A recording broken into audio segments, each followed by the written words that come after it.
झारखंड में बनी है खेसारी जी की 25 फीट की मूर्ति। ऐसा मैं नहीं, ऐसा सोशल मीडिया पर कुछ लोगों का कहना है। भाई साहब, मैंने इससे पिछले भी एक वीडियो बनाया था जिसमें मैंने बताया था कि भैया ये झूठ है। लेकिन अब ऐसा क्या हो रहा है कि भैया अब ये चीज़ वायरल हो रही है कि झारखंड में बनी है एक मूर्ति खेसारी लाल यादव जी की। इस बात में कितनी सच्चाई है?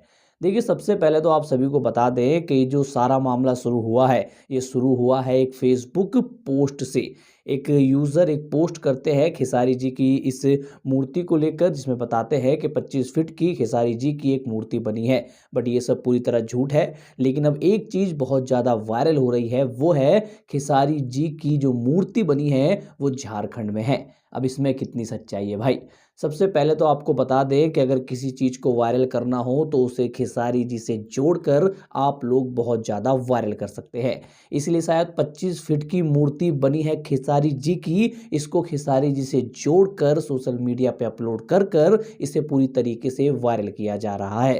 खैर, आपको बताते हुए चले कि झारखंड में खेसारी जी की कोई मूर्ति नहीं बनी है और ना ही कहीं और बनी है। और ये जो खबर है ये बेबुनियादी है, इसमें कोई सच्चाई नहीं है। सिर्फ कहीं ना कहीं गुमराह करने के लिए, कुछ व्यूज़ के लिए और कुछ फॉलोवर्स के लिए ऐसी न्यूज़, ऐसे पोस्ट बनाए गए हैं। बाकी आप लोग क्या सोचते हैं ऐसे न्यूज़ के बारे में, कमेंट करके बताइएगा। बाकी कुछ भी वायरल करना हो तो खेसारी से जोड़ दो, वो वायरल हो ही जाता है। बाकी चैनल पे नए हैं तो सब्सक्राइब करके बेल आइकन दबाइएगा। मुझे और आपको दोनों को अच्छा लगेगा।